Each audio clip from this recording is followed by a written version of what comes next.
যারা এরকম সাংবাদিক হোক আর নিরহ মানুষ তৌহিদকে প্রকাশ্যে কিভাবে কুপিয়ে কুপিয়ে শেষ করে দেওয়া হয়েছে। আমরা আরেকজন সাংবাদিককে দেখেছি গাজীপুরে যে কিভাবে সেই আয়ামে জাহেলিয়াতের যুগের মতো নির্মম ভাবে বর্বর ভাবে ইট দিয়ে এবং পুরো শরীর তাকে থেতলে দেওয়া হয়েছে। আপনি কি মনে করেন যে পৃথিবীর কোন সভ্য দেশে কোন সভ্য সমাজে এটা হতে পারে? এটা কোনোদিনও হতে পারে না। এটা কোনো সভ্য মানুষের সভ্য কালচারের কাজ হতে পারে না। আমরা মানুষ হলাম কিভাবে?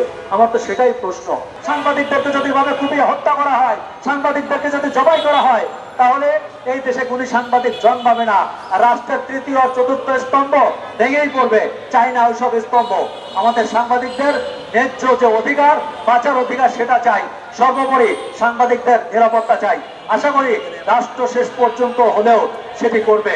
আমরা দেখতে চাই যে রাষ্ট্র সাংবাদিকদের সত্যিকার অর্থে সাংবাদিকদের কথা ভাবে, চিন্তা করে এবং সেটা চিন্তা করে সাংবাদিকদের দাবি দাওয়াগুলো মেনে নিবে এবং সর্বোপরি তাদেরকে নিরাপত্তা বিধান করবে। আগে তো মানুষ হুমকি দিয়ে বলতো যে ভাই এই নিউজটা কেন করছেন, আমি কিন্তু আপনাকে দেখে নেব। এখন আর দেখে নেব বলি না, সরাসরি তারা দেখে নেয়। আমাদের কণ্ঠস্বর কাউকে হত্যা করে রুখে দেওয়া যাবে না।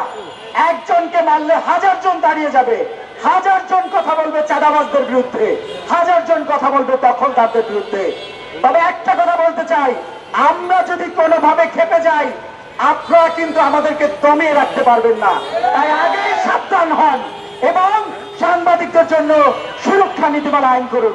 আমরা সরকারকে বলতে চাই, 24 ঘন্টার মধ্যে এই খুনিদের গ্রেপ্তার করুন। জুলাই আন্দোলনে যে 6 জন ভাইকে হত্যা করা হয়েছে আমাদের সাংবাদিক, ওই সমস্ত খুনিদের গ্রেপ্তার করুন। সাংবাদিকদের ফ্যামিলিকে ক্ষতিপূরণ দেন। বিগত 17 বছর যে সমস্ত সাংবাদিক চাকরি হারিয়েছে তাদের চাকরি বহাল করুন, তাদের পরিবারকে ক্ষতিপূরণ দেন এবং সর্বোপরি সাংবাদিকদের জন্য একটি সুরক্ষা আইন করুন। সাংবাদিকদের উপরে নির্বিচারে কুপিয়ে প্রকাশ্যে হত্যা করা হলো। রাষ্ট্র কি করছে, প্রশাসন কি করছে, এটা আমরা প্রশ্ন রাখতে চাই।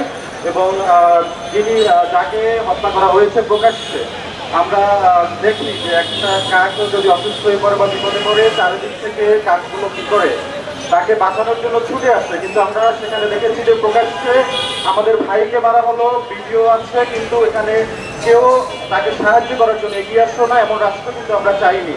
আমাদের হাজারো ভাই বোনেরা জীবন দেয়নি এবং 71 লাখ মানুষ জীবন দেয়নি কারণে আমরা এই দৃষ্টান্তমূলক শাস্তি দাবি করছি প্রশাসনের কাছে। প্রত্যেকটি রাজনৈতিক দল, প্রত্যেকটি সরকার তারা আসে, প্রতিশ্রুতি দেয়, সাংবাদিকদের নিরাপত্তা নিশ্চিত করা হবে, সাংবাদিকদের জীবন মানের উন্নতি হবে, সাংবাদিকদের বেতন ভাতা উন্নতি হবে। কিন্তু এই যে সমবেদনা দেওয়ার মতো যে আশ্বাসগুলো আমরা দিয়ে আসছি, বিপদে পড়লে সেই সমবেদনা চিরকাল থেকে যায়। আসলে এই দায়কার এটা আমার জানা নেই। আজকে এই ধরনের আমাদের দেশে হওয়ার কথাই ছিল না। আমরা দেখেন, আমরা সকল গণমাধ্যম কিন্তু 24শে গণ অভ্যুত্থানে আমরাও একজন অংশীদার। আসলে আমরা যদি সবাই নিপীড়নের শিকার হই, তাহলে কে এর দায়ভার নিবে?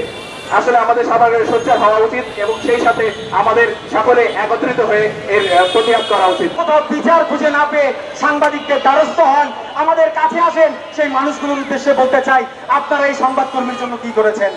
দেশের যারা রাজনৈতিক প্রেক্ষাপটে রাজনৈতিক দলের নেতা আছেন, তাদের দেখলে মনে হয় যখন ভোট দরকার হয় তখনই শুধুমাত্র আপনারা আমাদের কাছে আসেন আমাদের ভোট চাওয়ার জন্য। যেই নেতা একজন সাংবাদিকের এক নিরাপত্তা নিশ্চিত করতে পারে না, সেই নেতার ভোট চাওয়ারও কোনো যোগ্যতা নাই। শুধুমাত্র সংবাদকর্মীর পাশে নয়, দরকার সাধারণ মানুষের পাশে দাঁড়ানো। রাজনৈতিক ব্যক্তিবর্গ, উপদেষ্টা, সংশ্লিষ্ট যারা আছে তারা পরে, আগে তো আপনারা প্রতিবাদ গড়ে তুলুন। আপনারা প্রতিবাদ গড়ে তুললে এই ধরনের ঘটনা হবে না।